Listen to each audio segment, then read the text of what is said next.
Hello my dear friends, this is Harpreet Singh. Welcome to your channel study for sure. एक बार फिर से आप सभी का स्वागत है। आज हम बात करेंगे इंडियन इकॉनमी के बारे में। रिसेंटली आखिर रियलिटी क्या है? क्या हमारी इकॉनमी बहुत बेहतर ढंग से मूव कर रही है, और या फिर इसमें कुछ एनोमलीज, कुछ फ्लॉज हैं? उसके बारे में कंप्लीट जिक्र करूंगा। उससे पहले छोटी सी रिक्वेस्ट है, प्लीज़ हमें सब्सक्राइब, लाइक और शेयर ज़रूर करें। वहीं पर कई न्यूज़ आउटलेट्स में आपने पढ़ा होगा कि हमारी जो इकॉनमी का चार्ट है वो कहीं पर तो बहुत ही बढ़िया है, कुछ पे बहुत ही बैड है और बहुत ही पुअर भी दिखा रहा है। वहीं पर बाइडन की एक स्टेटमेंट आती है जहां पर बाइडन बोल देते हैं कि जेनोफोबिया इंडिया में बढ़ रहा है, और इंडिया ही नहीं, चाइना, जापान जैसी इकॉनमी जो कि अभी एक डाउनफॉल देख रही हैं, उसका कारण भी जेनोफोबिया ही है। और ऐसा ही अगर रहा तो इंडिया को कई तरह की ट्रबल्स आने वाले समय में फेस करनी पड़ेंगी।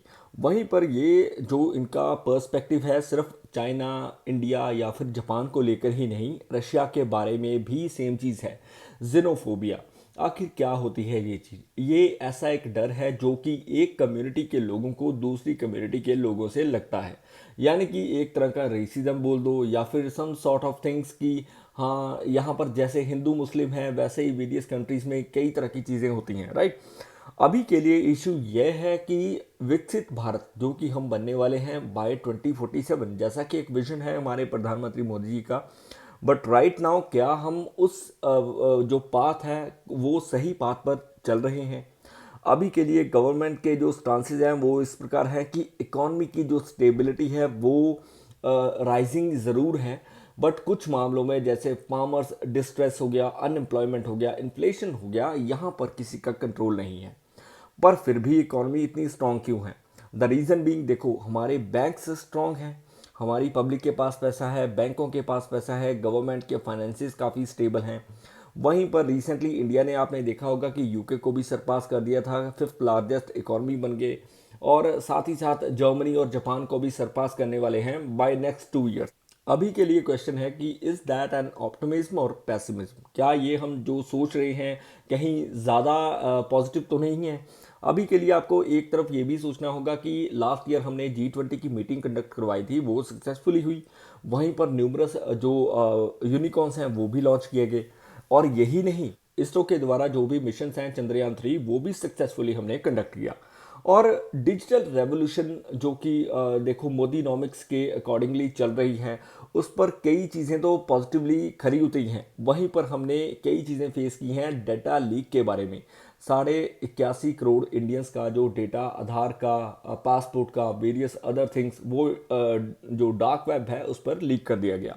ये क्वेश्चंस खड़े करता है कि क्या हमारी गवर्नमेंट इतनी स्ट्रांग है साइबर सिक्योरिटी को लेकर? वहीं पर एस्टिमेट्स ये भी लगाए जाते हैं कि डिजिटल रेवोल्यूशन की वजह से 1.1% ऑफ जीडीपी हमने सेव किया था बाय 2021, जिसकी वजह से जो हमें मुनाफा हुआ उसकी वजह से गवर्नमेंट ने स्पेंड किए कुछ अमाउंट सोशल सब्सिडीज़ में, कैश हैंडआउट्स दिए, या फिर फार्मर्स को जो भी इनकी स्कीम्स हैं उसके अकॉर्डिंगली प्रोवाइड किए जाते हैं। वहीं पर कंस्ट्रक्शंस के बेसिस पर अगर देखें तो क्रेन्स, जेसीबी आपको सभी तरफ मिलेंगी। हमने रिसेंटली पहला अंडर वाटर मेट्रो भी लॉन्च किया है कोलकाता में, और रोड्स भी डेवलप हुई हैं, एयरपोर्ट नेटवर्क भी स्ट्रांग हुआ है, पोर्ट्स, मेट्रोज, सभी तरफ हमने काफ़ी बिलियन ऑफ डॉलर्स जो हैं वो स्पेंड किए हैं इंफ्रास्ट्रक्चर को इम्प्रूव करने के लिए।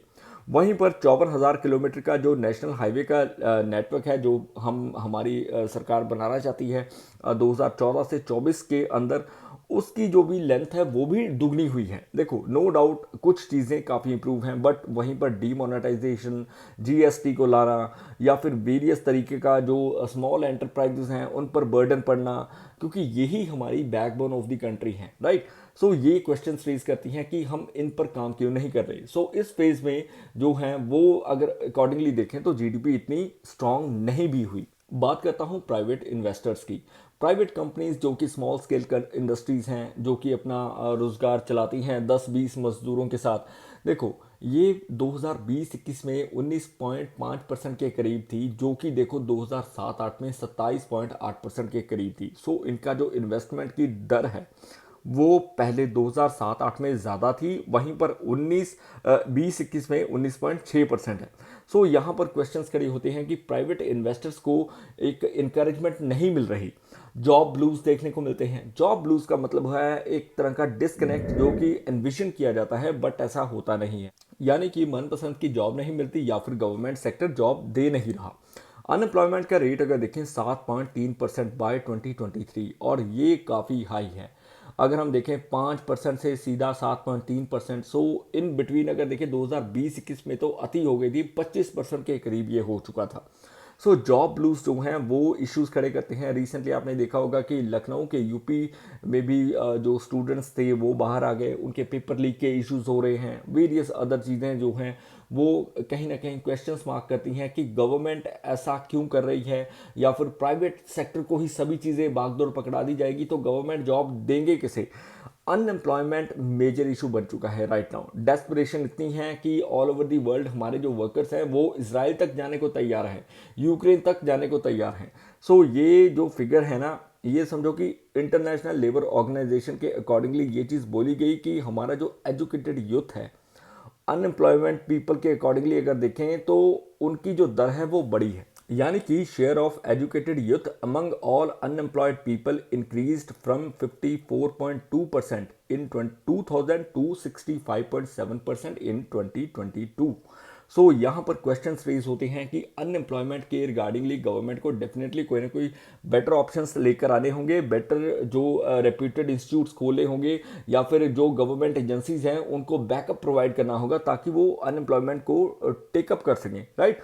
जीन रीज एक वेल नोन इंडियन इकोनॉमिस्ट है, ये काफ़ी इंडिया की इकोनॉमी के बारे में लिखते हैं। इन्होंने भी कहा है कि राइट नाउ इकॉनमी तो बेटर परफॉर्म कर रही है, बट द फैक्ट इज कि सिग्निफिकेंट ग्रोथ नहीं है रियल वेजेस में, यानी कि तनख्वाह वहीं की वहीं है।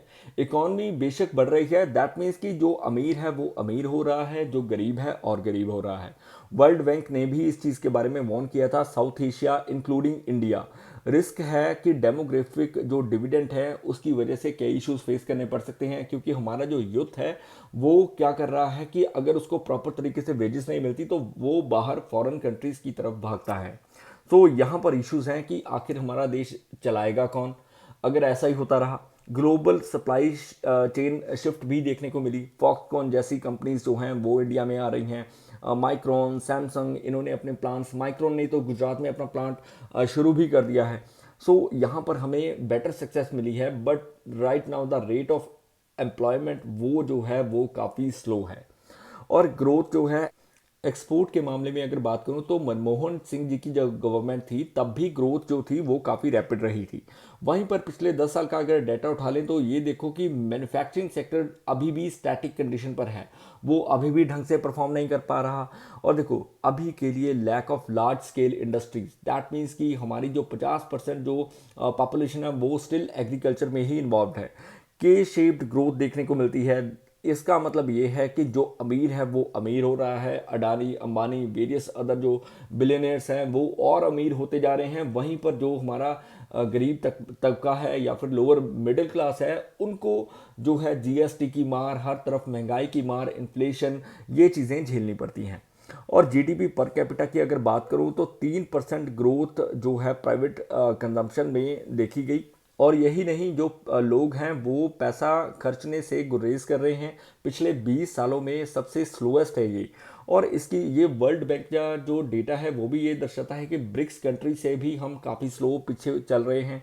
इनइक्वालिटी जो है उसका जो गैप है वो बढ़ता जा रहा है।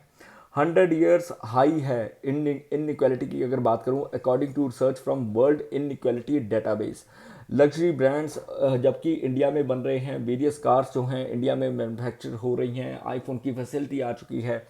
सो अभी के लिए मार्क ज़करबर्ग, बिल गेट्स आपने देखा, इवांका ट्रंप को आपने देखा, अंबानी की जो बेटे की वेडिंग प्री वेडिंग थी उसमें काफ़ी बॉलीवुड सेलिब्रिटीज आए, इवन दो रिहाना, राइट। सो ये क्वेश्चंस खड़ी करती हैं कि जो अमीर है, जो काफ़ी ज़्यादा जिनके पास पैसा है, जो कि 2 से 3% है, जो रिचेस्ट क्लास है वो और अमीर होती जा रही है, राइट। उनके पास पैसा आ रहा है, दैट इज़ द रीज़न कि आप उन्हें बुला पा रहे हो।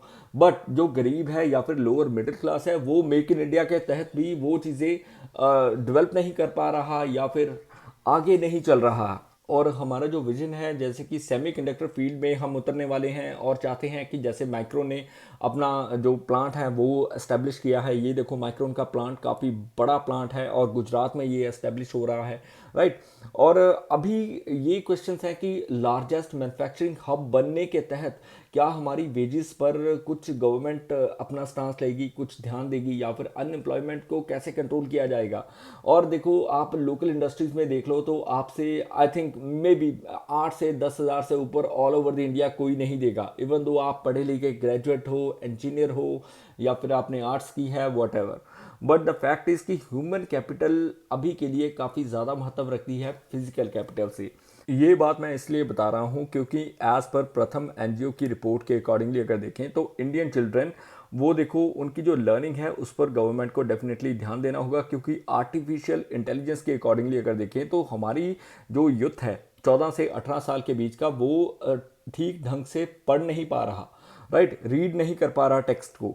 सो ये क्वेश्चंस खड़े होते हैं हमारे एजुकेशन सिस्टम के ऊपर। वहीं पर जो कोविड-19 है वो एक मेजर ब्लो था स्टूडेंट्स के लिए, क्योंकि 2 साल उन्होंने अपनी पढ़ाई को डिस्टर्ब देखा और जिसकी वजह से एजुकेशन को भी अंडर फंड किया गया। हेल्थ क्राइसिस हो रहा है, हेल्थ इश्यूज आ रहे हैं, हेल्थ जो केयर है फैसिलिटीज़ प्रोवाइड नहीं की जा रही प्रॉपर ढंग से।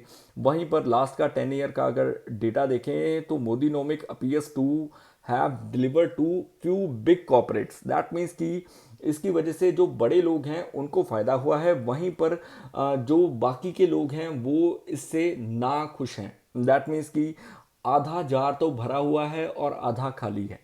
और यही नहीं, हमारे जो एक्स आरबीआई गवर्नर हैं रघुराम राजन जी, उन्होंने भी इस चीज़ के बारे में जिक्र किया था कि we will grow old before we grow rich. That means कि हम बूढ़े हो जाएंगे जब तक हम अमीर होंगे, if growth is not faster और मोर इक्विटेबल।